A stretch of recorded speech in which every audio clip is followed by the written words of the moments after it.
এটি হাদিস, বুঝলেন? কিন্তু আমরা জানি না, হ্যাঁ আবেগে পড়ে, হ্যাঁ বিবেকে পড়ে যেসব কথাগুলো বলে ফেলে বলতে হবে না। কেউ কাউকে দুঃখ দিয়ে কথা বলা যাবে না, যাবে না।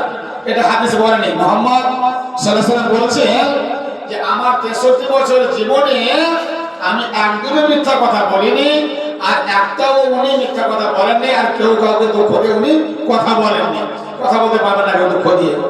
সুতরাং ওমর রাদিয়াল্লাহু তাআলা আনহু যখন উনি মুসলমান হয়ে গেলেন, হওয়ার পরে দেখেন আজকে মিল্লাতে মুসলিম সমাজ আমরা এতটি আছি কিন্তু আমরা ঈমান হারা।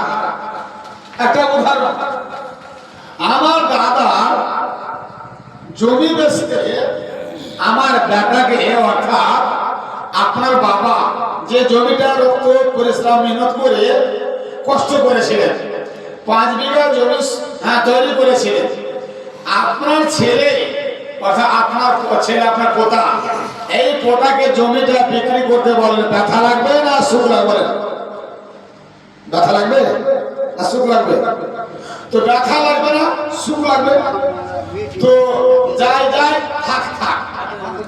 তো পোতাকে জমি বিক্রি করতে দুঃখ লাগবে না যে দাদার জমি, জি দুঃখ লাগবে না।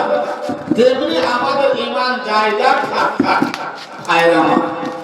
মুহাম্মদ সাল্লাল্লাহু আলাইহি সাল্লাম উনি বললেন, ওমর তুমি আজকের তারিখ থেকে চলে যাও।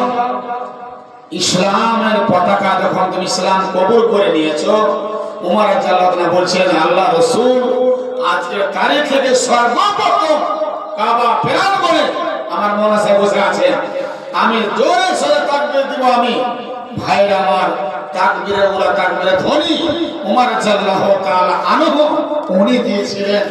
ভাই আমরা আজকে ঈমান হারা মুসলমান, আমাদের ঈমানের ঘাটতি আছে।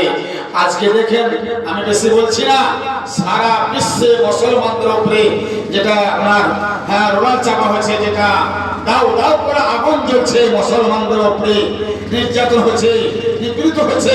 মুসলমানরা যেখানে সেখানে মার খাচ্ছে, গালি খাচ্ছে। মুসলমানদের ইসলামের ধর্ম জায়গাগুলোকে নিয়ে নিচ্ছে। কিছু আমাদের করা নাই। কি করানো আছে আমাদের? করণীয়টা কি আছে? আমাদেরকে দোয়া করতে হবে আল্লাহর কাছে, আল্লাহ আমরা তোমার গোলাম, আমাদের কিছু নাই, আল্লাহ তোমার কাছে আমরা সাহায্য চাই। ভাইরা আমার, মায়ানমারের ইতিহাস শুনেছিলেন আপনারা, অর্থাৎ মোবাইলে টিভিতে দেখেছিলেন। মায়ানমারে একজন মুসলিম বলেছিল, আল্লাহ উমরের মতো একজন মুমিন, উমরের মতন খলিফাতুল মুসলিমিন, আমিরুল মুমিনিন, একজন বীর মুজাহিদ, মার্জে মুজাহিদ, ওনার মতো একজন কি তৈরি হবে না আমাদের এখানে? সুবহানাল্লাহ। এই কথা বলে একজন মায়ানমারের একজন মুসলিম বলেছিলেন। ভাইরা আমার, আপনারা ভালো করে জানেন গুজরাটের মাটিতে 2002 সালে কি হয়েছিল মুসলমানদের উপরে। ভাইরা আমার, তাই আমরা আপনারা সকলে মিলে আল্লাহর কাছে দোয়া করব, আল্লাহ যেন আমাদের উপরে মাদাদ দাও, সহায়তা দাও। আমরা বাঁচতে পারছি না, আল্লাহ তোমাকে ছাড়া আমরা ভুলতে পারবো না। আল্লাহ আল্লাহর কাছে চাইতে হবে, আল্লাহর কাছে চাইতে হবে, তবে আল্লাহ সহায়তা আছে। ভাইরা আমার, কিন্তু আমরা এমনই হতভাগা মুসলিম আমরা দেখতে পাই, অনেক ভাই মুসলমান ভাইকে চায়ের দোকানে বয়স আপনার 50 পার হয়ে গেছে, 60 পার হয়ে গেছে, 40 পার হয়ে গেছে, 30 পার হয়ে গেছে, 20 পার হয়ে গেছে, এরা মুহাজির মুখী হতে পারবে না।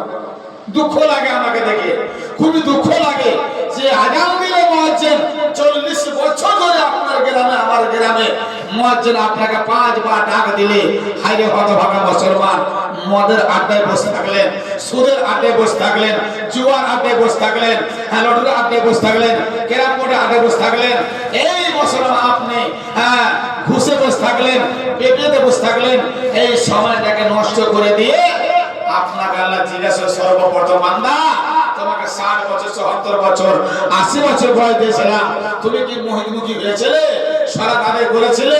সেদিন আপনি বলবেন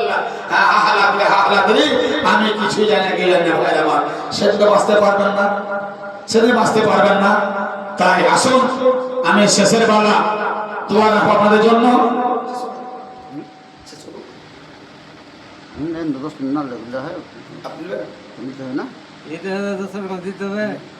বক্তা আছে, প্রধান বক্তা এটা